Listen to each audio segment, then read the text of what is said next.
Hello, everyone. Thank you for joining us for our educational webinar, Neck Pain, We Can Help. Tonight's speaker is Dr. Martin Taylor, neurologist at OrthoNeuro. Dr. Taylor is a board-certified neurologist specializing in the diagnosis and treatment of head, neck, and neuropathic pain, movement disorders, and Botox therapy. Dr. Taylor will answer questions following his presentation. Please type your questions in the Q&A below at the bottom of your screen. Dr. Taylor, take it away. All right, hey, thank you very much. I'm going to start by sharing my screen and show you what we're going to talk about here. And I'm going to go over my slides in detail. Bear with me for a second. Well, I appreciate you guys coming out and spending your time with me tonight. We're going to talk about neck and upper back pain and all kinds of options. Really, the main issue we're going to go over is non-surgical options. And we're going to go over causes pain, the major sources of pain, the anatomy of the neck and the upper back, the evaluations of what your physician does, and that may depend on the kind of doctor they are, if they're a primary care doctor, a pain doctor, neurologist, or a spinal doctor, and the non-surgical treatments, and then we'll put it all together. So, before we go into too much detail, I just want to talk about how, what's not surgical and what is surgical. I'm not really going to focus on surgical treatments, but basically the reason for surgery is a significant anatomic abnormality, such as a major disc that we think is causing the problem. You can have disc disease and not be the reason for symptoms. Symptoms that progress, pain that does not respond to typical treatments, a weakness or symptoms that are significant in an upper limb. In this case, the neck would be the arm. So significant problems of weakness, numbness, or pain in the arm, or refractory pain, or something basically that's abnormal, so abnormal that surgery is not an option. So if you have any questions about that in general, I can answer them also. So a few facts: over 15 million people actually visit the hospital or physician's office complaining of neck pain, and that's actually 1 in 10 adults for neck pain at some point in their life. That's about half the amount of patients that visit for low back, and low back is one of the most common reasons that people actually go to the doctor. And actually, females are more commonly associated with problems with neck pain, and that is typically obviously anatomy related. So what are the major reasons for neck and back pain? And here we're talking about neck pain. So I want to go over the major, basically, it has to be in some of these categories. The major reason is certain tissues that are affected. Now, that may be more than one. The most common concern would be a nerve problem. That's called radiculopathy, and that would be a major nerve in the neck. There are 8 major nerves in the neck, which affect basically the neck and the shoulder and upper girdle, and then all the way down the arm. And so you can actually have symptoms in the arm, not the neck, or the neck, the arm. There are also smaller, tiny nerves inside the joints of the neck, and we'll talk about those. Probably the most common reason for neck pain is actually muscular strain or spasm, or whiplash, damage to the muscular tissue, or inflammation in those tissues, the fibrous tissue and the muscular tissue.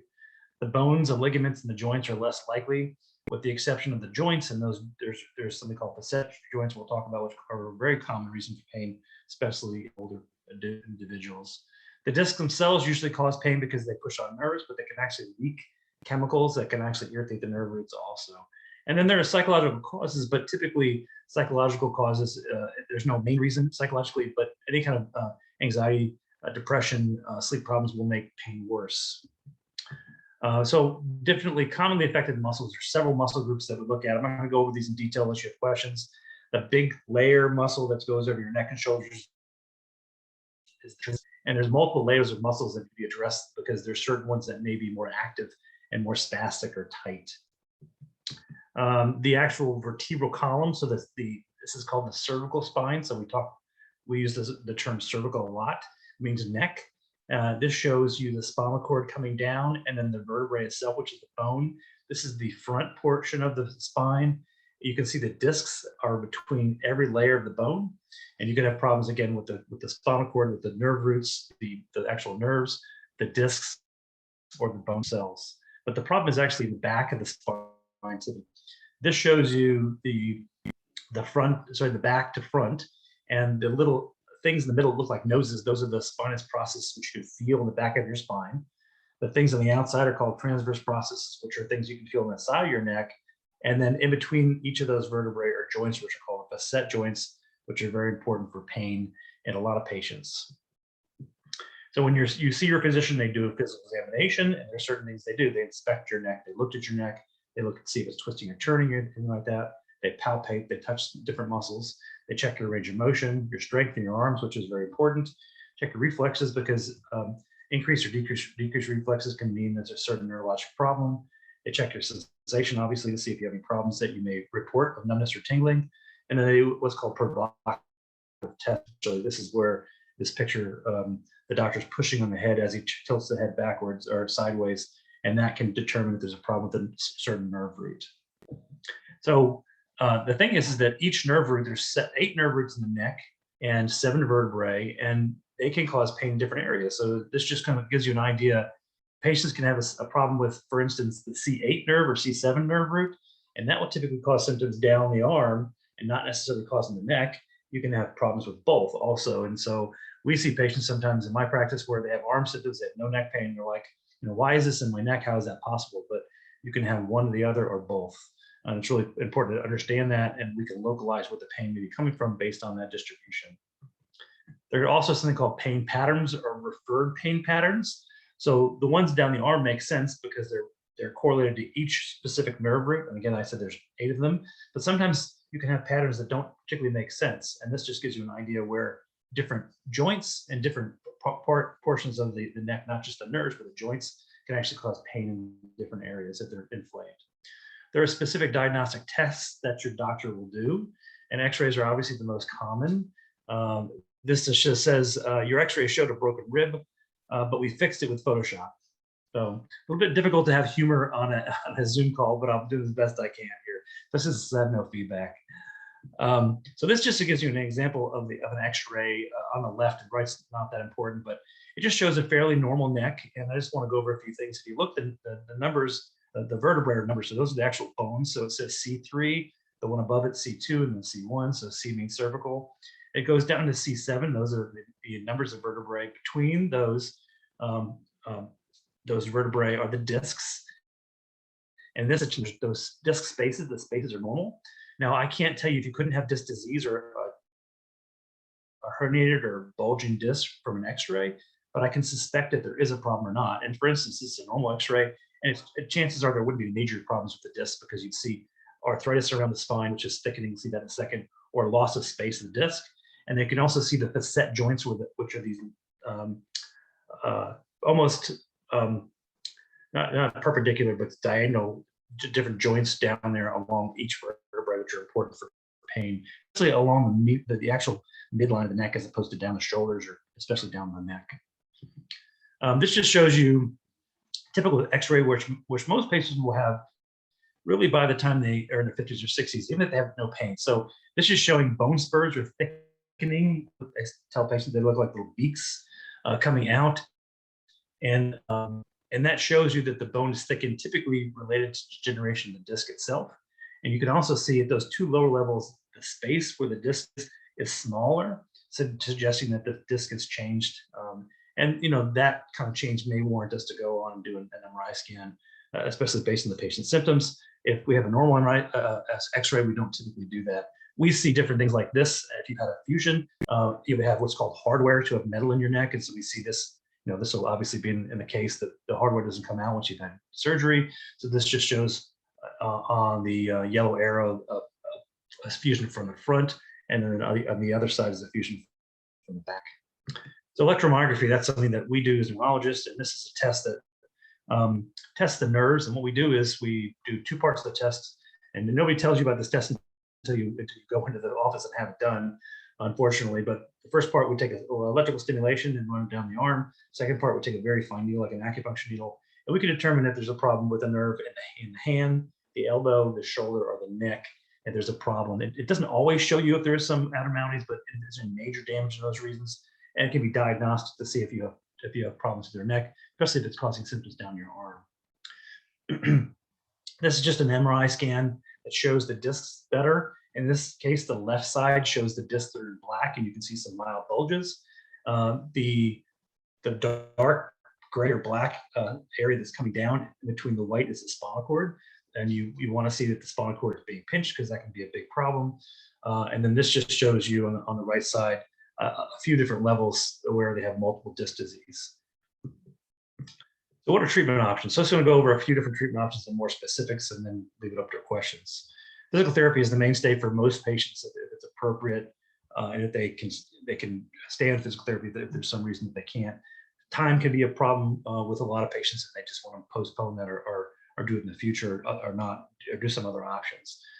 Electrical stimulation, we'll talk about that. Manual therapy is different kinds of manual therapy. Medications, of course, and we'll go over that by category.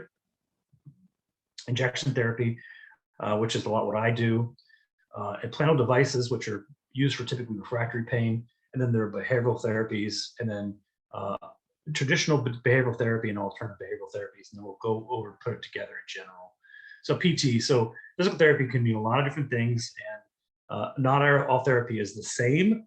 And therapists are trained differently also. It may depend on where you go for therapy and what they tend to do. Some therapists do more spinal therapy for neck pain and such, and some patients, some therapists do more stroke therapy, things like that. So exercise is one of the mainstays. Most important to me is stretching, and that means that the therapist stretching you typically, because patients have a lot of decreased range of motion with neck pain, and a lot of problems with the muscles, and stretching is really important beyond where you think that you would normally stretch, but obviously not to a portion where you're having pain. Exercise is important too, and the therapists typically focus a lot on strengthening. Strengthening is important, but a lot of times patients can't do strengthening if they're in too much pain, so I think that stretching is more important. First, strengthening is something that you need to do over time. Different kinds of stretching and strengthening can be done. Different techniques can be done at home. This is just showing pushing the head back in a certain way to push your chin back.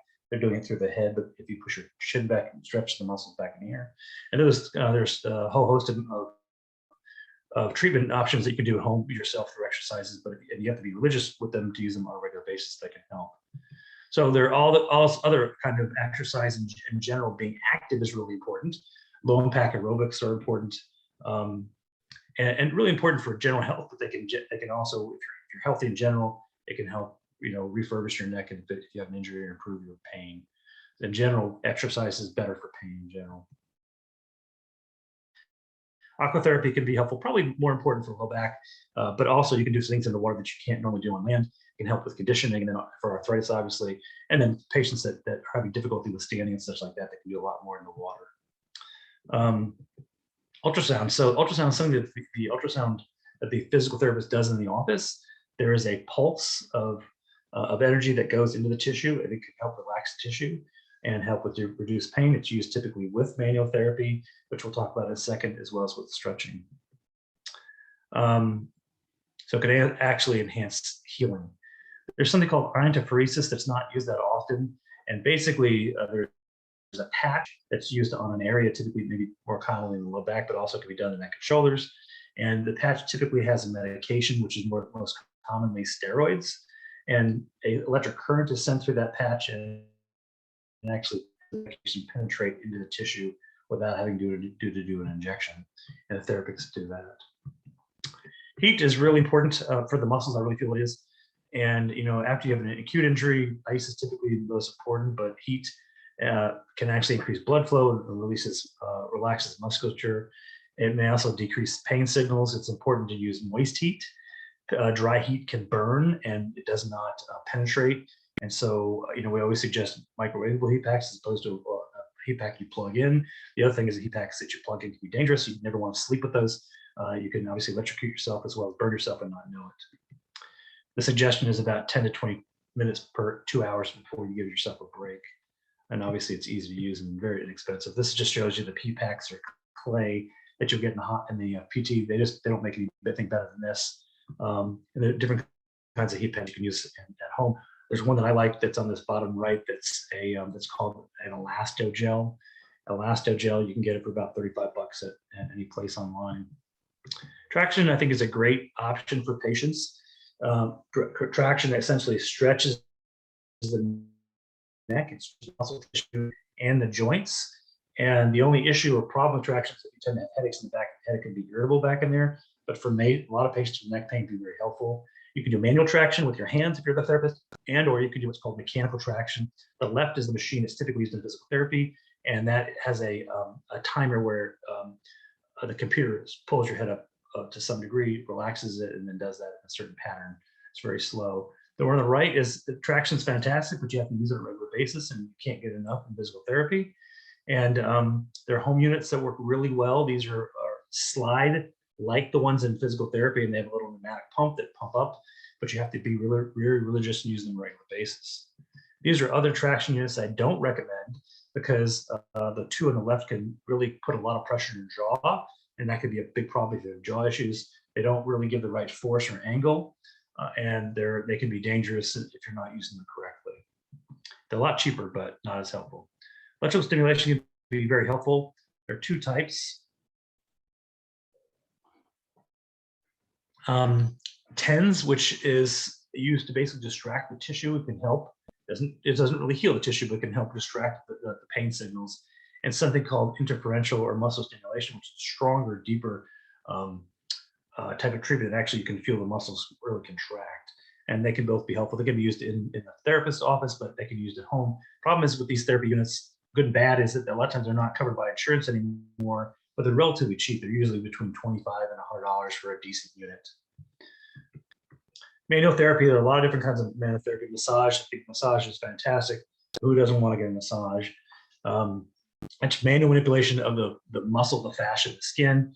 And in this situation, the hands are sliding across the muscle tissue to some degree as opposed to some other manual therapies. The benefits actually been shown to cause or reduce the heart rate and blood pressure, boost the immune system, increase lymphatic flow, which is a flow of nutrients essentially that's outside your blood system, but connected to your blood system, and also reduce tension and increase endorphins, which can reduce pain. So osteopathic manipulation is manipulation techniques that are initiated by DOs or osteopathic physicians, but actually a lot of other therapists will do these techniques. We call them a lot of these soft tissue techniques. And so there are different techniques where you may help the therapist push on an area, and that's called counter strain. There are different kinds of releases of tissues that they can use with their hands. And then high velocity can be done sometimes with ONT or osteopathic molecular therapy, but typically more with chiropractic. So chiropractors are, and just by the way, so DOs are physicians, are full physicians like MDs. Chiropractors are limited in their practice typically to manipulation. So manipulation of the spine for alignment. They talk about subluxations, which are malalignments, and this is maybe things you don't see in an X-ray that they can feel, and they work on those tissues. And the mainstay is through manipulation or high velocity. There's some devices that they can use. And a lot of chiropractors nowadays also integrate physical therapy techniques and traction, which they typically will call decompression. And they can increase range of motion significantly too. There's some patients, of course, that chiropractic is not appropriate in the neck issues, and that typically is a patient that has a lot of degenerative changes in their spine, maybe a certain age that maybe be concerned about, patients who have rheumatoid arthritis or major bad, really severe osteoarthritis, where there's a bigger concern about the friability of the tissue. So medications, I want to go over medications in detail. Feel free to ask questions, but I just want to go over categories. So non-steroidal anti-inflammatory drugs, there are a whole host of them that are prescription. The ones over counter are Aleve. Aleve is the same as naproxen, and the prescription strength is 2 pills twice a day. Now, some people don't realize that Advil, Motrin, and ibuprofen are exactly the same thing, so please don't take one of each. The typical prescription dose for that is 800 milligrams 3 times per day. So the other medications that are used in general that we use through the clinic are really not any better or worse, to be honest with you. They're just different. And you have to find the one that works best for you. Celebrex is a cousin to an NSAID or non-steroidal, and it can theoretically be better on your stomach. And that's why it's used more commonly for patients with chronic disease that take it on a daily basis. There are data that suggest that using non-steroidals every day on a regular basis can increase your risk for cardiovascular disease. A lot of different muscle relaxants. Muscle relaxants can be helpful. The biggest issue with muscle relaxants, as people know, is they sedate you. And you can easily take them at night. You may not be able to tolerate them during the day, but they can be used at lower doses during the day. And that's the big thing, is that you want to be able to use one that can be manipulated in the dose. I use ones like on this list, like baclofen and tazanidine, the first and the last one, more often than cyclobenzaprine, which is also known as flexural, because flexural really can't manipulate a pill. And the other ones you can break in half or break in fourths, which is really helpful.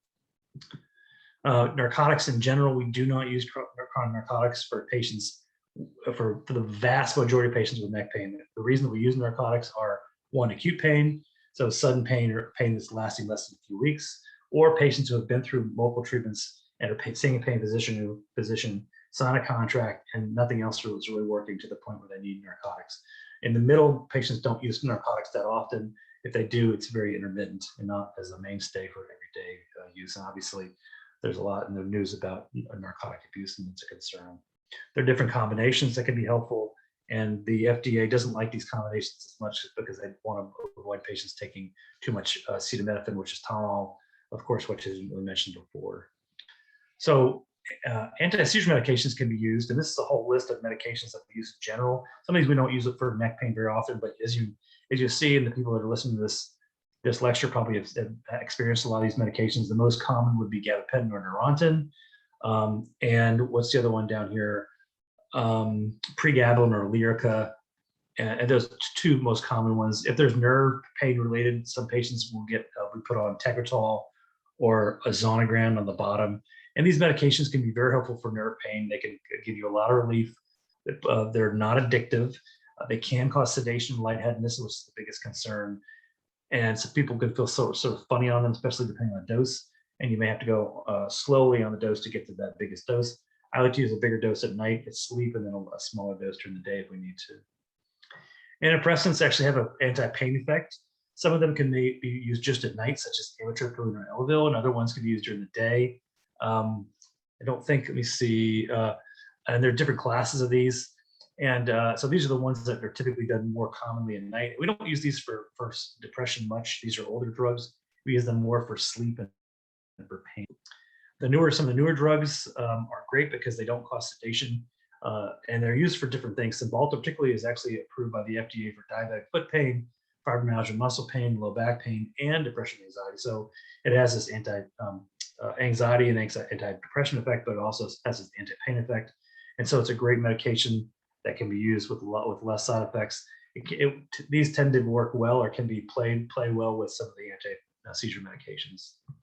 Topical treatments, so lidoderm patches. These are the prescription patches, 5%, but you can get 4% over the counter. If you go to CVS, just look for the anesthetic patch. They have other patches. So for instance, there's a Salon patch, which you can get, which is his name brand. You can get the one that has, I'm not sure what other substances it is. It's something that makes things tingle and is minty or something, peppermint, or the one that has lidocaine 4%. I would suggest using the anesthetic. And then there's also diclofenac patches and Voltaren gel. Voltaren gel is now over the counter, which is helpful and nice. And these actually help penetrate into the tissue. Diclofenac is an NSAID, and so it works totally differently. It doesn't affect the gut significantly. So there are also topical narcotics. These are patches that stay on the skin for days to up to a week or so. These are used more commonly by pain physicians, and of course, you can see the one on the left is fentanyl, which has had a lot of bad press, obviously, and not used as often. Than Butrans, which is probably used more often nowadays. Injection therapy. So injections, different kinds of injections. We'll talk about injections and then talk about alternative therapies real quick, and then we'll close. So trigger point injections are commonly used. This is anesthetic or anesthetic injections into the muscle tissue that's actually active or irritable. And I commonly do these on a regular basis. And they may be a stopgap when patients are worse or when they have an acute problem, or in some patients they may be the mainstay for treatment every few weeks to a couple of months to help. And some patients, these are the biggest things that actually help them. They can use them long term. I like to avoid steroid because you don't usually need to use it. And if you use too much steroid, you want to limit the use of it throughout the course of the patient's, throughout the year. Botulinum toxin therapy is another muscle injection. This is a big part of my practice. There are certain conditions in the neck, including something called cervical dystonia, which is the mainstay. It's also approved for headaches. Now, particularly neck pain itself is not approved by the FDA, but we use it off-label. These are actually three cousins to Botox, besides Botox, which is the one you've probably heard of. And the injections can relax muscles, reduce pain, and it lasts up to 3 months, can be very helpful. Spinal injections or deeper injections that X-ray guidance is needed. Epidural injections can relieve nerve root irritation and symptoms either in the neck or the trunk or down the arm. More likely to affect things down the arm or in the trunk than actually in the neck itself. So more likely to help the shoulder or the down the arm.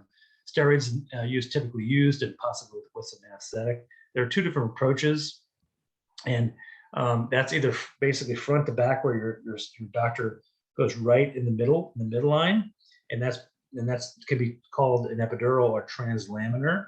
And there's also what's described as a selective nerve block, where the doctor goes in that same nerve root or one nerve at a time, and it addresses the one nerve that's the most appropriate. If he goes from the back, he or she goes from the back, that may bathe multiple areas, but if they're selective, it's also diagnostic to see if that one level is a problem. And usually, I didn't mention this before, but it's usually the last two or the last three levels that tend to be degenerative in the neck. Facet injections. So these are injections in those joints I mentioned at the level of facet injections or facet joints. These are extremely important in patients that have pain. And some patients that have facet dysfunction or pain mediated from these joints don't respond to anything else. And this is the biggest reason for what we call axial pain along the axis or the central portion of the neck that may be one side or the other. These joints can get arthritic. They're the joints that you may hear from cracking, popping when you're moving. There are little nerves in those joints, and those can be burned or bladed with what's called RFA. And but typically the doctor that does this is a pain physician, and a block is done first, which are called either facet blocks or medial branch blocks. The medial branch is the branch of the nerve. And a diagnostic test with anesthetic and possibly steroid. If you've gotten significant relief for a certain amount of time, let's say how long that is, it may be hours to a couple of days, then you could be a candidate for the ablation, which can help give you 6 to 12 months relief or longer. It says it's going to hurt more than 200 small ones, but it's much faster.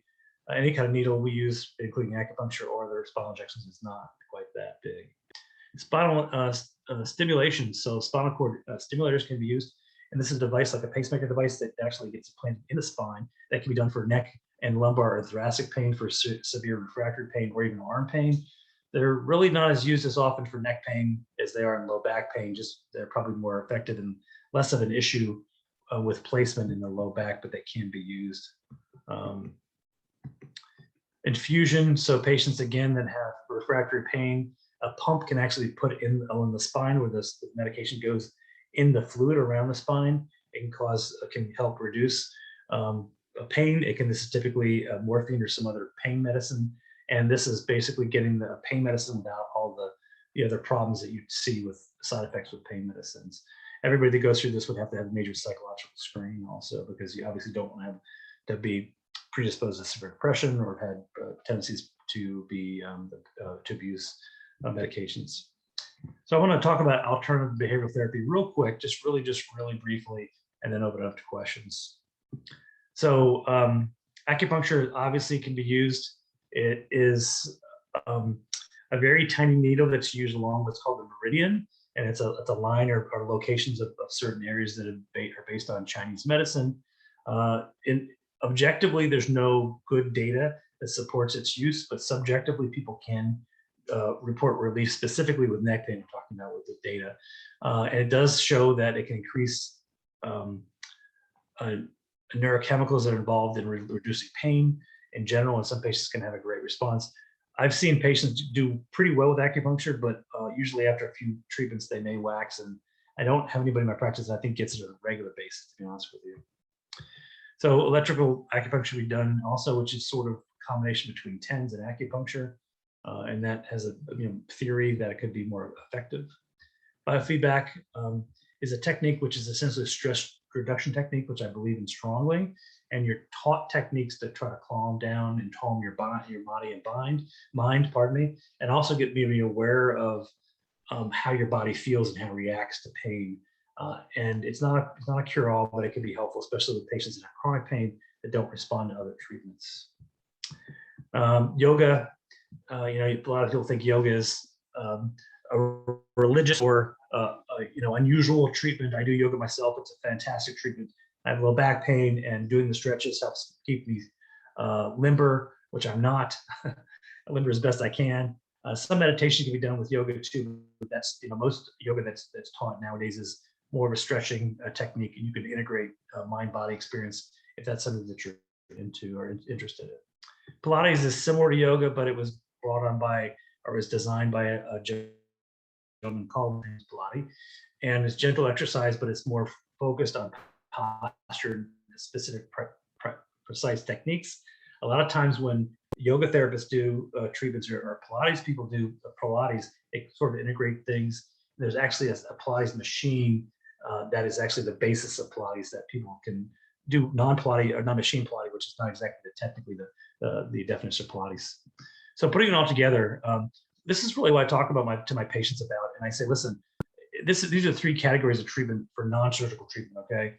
And they include physical treatments, medications in the middle, and then injection therapy. This is the way it is. So, I like giving this handout to some people that are appropriate, or talk about it at least and say, listen, you've been through this, this, and this. What's left in which category? What category do you want to stay away from? What do you want to stay more natural, physical, or do you not have time for physical therapy? Do you want to stay with medications, or you just don't want to do needles because you don't like injections? Now, your doctor will point you to what they think is appropriate, but there's no right or wrong answer in a lot of situations. And in general, as a neurologist, I want to mention that my role as far as surgery goes is either to get you the surgeon or keep you away from the surgeon. And for the most part, for what I see, usually it's to keep people away. There's also another way to look at this, and that's non-invasive versus invasive therapy. So, which is intuitive. For mild pain, you're going to be using less invasive therapy. So these are kind of up higher and to the left. And for more severe pain, you'll be using more invasive. And so this gives you an idea of all the things that we talked about, what tends to be more invasive and what's less invasive. And so it's obvious that you can use biofeedback, for instance, or NSAIDs for any level of pain, but you're not going to be using facet injections or epidurals for very mild pain. These are obviously, the latter are very more invasive. So that is my take on neck and back pain non-surgically. There's a lot, but I give you a pretty concise but fairly diffuse view of what your options are for non-surgical treatment. Thank you. Alrighty, that was a great presentation, Dr. Taylor. So it looks like we have a few questions for you. We'll go ahead and start with our first one that was submitted. How much physical therapy does it usually take to relieve neck pain? There's not one particular time or a number of treatments for physical therapy or chiropractic, but it can take a few sessions to really help. And I don't know, am I on? I think my picture is really tiny. Am I bigger to you or on the screen? Sorry, what was that? I cut out a little bit. I just took my slides off and my picture's tiny on mine. I'm not sure if I'm larger or not. You're larger on mine. If you want to flip this. Okay, all right, great. Okay. So sorry about that. So, I would suggest that you need to go for at least a couple of weeks, at least probably, 5 to 6 sessions to know for sure it's going to help. And a lot of patients will need more sessions, but I wouldn't give up too early. But at the same time, if you go to your therapist, let's say chiropractic, and they say it's going to take 3 sessions or 2-3 sessions, it's going to take 6 months to notice a difference, or even 3 or 4 months. That's not really realistic, right? So you should get relief within a certain amount of time. Then also work with the things that tend to work for you and say, listen, I don't like that, but I don't think it's going to work. And the therapist will say, okay, let's shift gears, or he or she may say, let's push on with this one treatment because I think it's really going to be helpful for you. And then, how do I know if I need neck surgery? Again, that is a determination between you and your physician or the specialist that sends you to. But as I mentioned before, the main things are refractory pain, which has not responded to multiple therapies, including typically what we talked about, like this spinal injections things, weakness, numbness that doesn't go away, there's another explanation, or other neurologic symptoms that can include the rest of the body, because the spinal cord, which I didn't mention, can be affected also. So it's a few different things, including severe pathology in the neck that really is unstable. So some patients may not have much pain, but their neck is unstable. They need pain. They may need surgery unrelated to any kind of pain or symptoms. And then, do you recommend steroid injections for neck pain? So steroid injections are called epidurals, and they can be very helpful, but they are specifically for certain patients. So if your doctor thinks there's a problem at a certain level, usually degeneration at that level, and usually it's between the 5th and 6th and the 6th and 7th level. And particularly if you're having symptoms down the arms, they can be very helpful. For patients that have pain just in the neck, facet injections or medial branch blocks are probably more appropriate, but your pain doctor has to determine that. And that's either going to be a physiatrist or an anesthesiologist pain doctor that determines those things. And then, how difficult is it to use the home traction? I think starting out with the traction can be a little bit confusing. What I like to do is have a patient go through physical therapy, use traction, and people either tend to love it or hate it. So if you like it, you think it's working, get a traction unit and take it back to your therapist and have them teach you how to use it. There are great videos out there though too, if you have any questions. And what do you recommend for trigger points?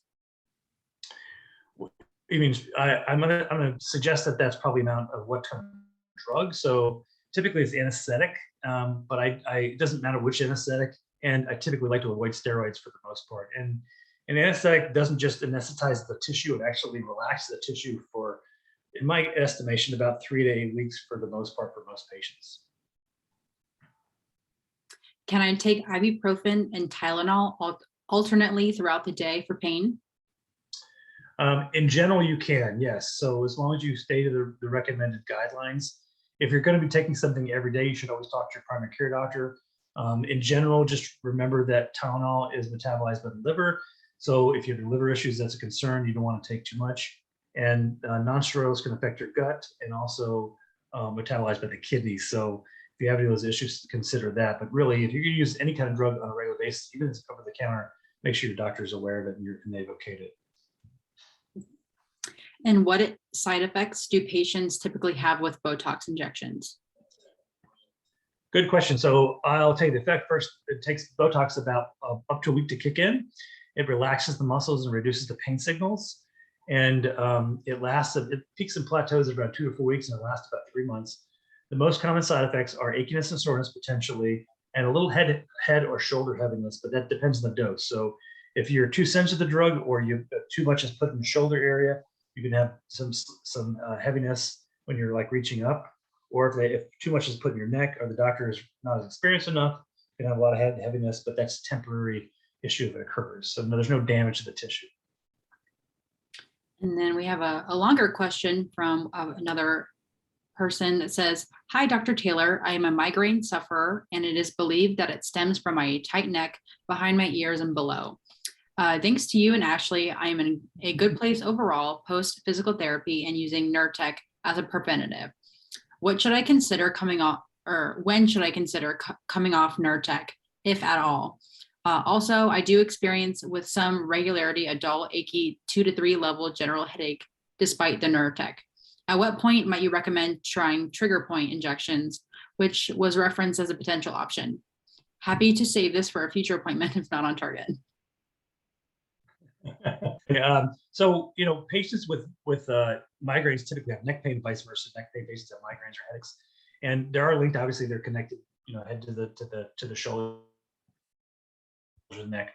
So it's very common that patients can have what we call cervicogenic headaches. So the neck can cause headaches. It can trigger headaches. There's also a problem with nerves in the back of the head that are called the occipital nerves.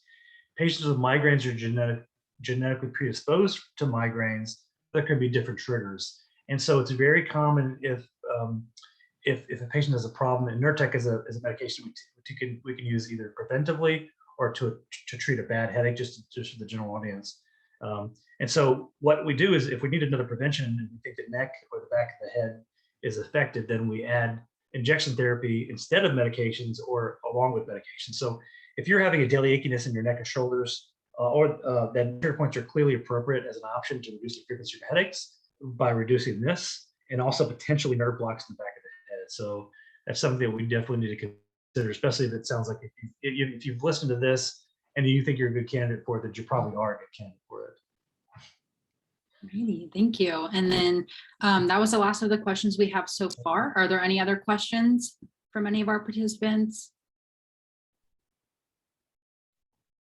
Good. Alrighty, if not, so go ahead and start closing it up for this evening. Oh, looks like we got one question. Okay. I received Botox from you, and I would like to know if I can do acupuncture along with my Botox treatments. I appreciate my patients calling in too. You can. The only issue is that there's no reason why you can't do multiple therapies at once. And acupuncture is totally fine with Botox or with injections of any type, spinal injections, epidurals, or other medications. The only thing is that if we do a treatment once, and this is a problem I have in general with concerns of the patient not knowing what to do with the next treatment. If you do a treatment, let's say you have a Botox and you want to watch that, how you do with that for the next 3 months, that's how long it lasts. Don't do anything different during that time. And then if you have spinal injections, make sure you understand how you're done with that before you add a second therapy. If you're getting consistent Botox on a regular basis, acupuncture or acupressure are totally okay. But I have some patients that come in and they just had an epidural and they said, okay, I want to get some trigger point injections. I said, well, no, you just had epidurals. I want to see how you do that. Or that's maybe more appropriate, but totally okay with Botox, but let's just wait until you're at a stable level of dose. All righty. Well, thank you to everyone for participating in tonight's webinar. Our next webinar will be on July 7th at 7 p.m. Dr. James Cassandra, hand and elbow surgeon, will be speaking about the common causes of trigger finger and the current treatment options available. Look on our social media pages for additional information to come. Thank you and good night. All right. Thank you, Thank Dr. you. Taylor. Bye-bye. Have a good night.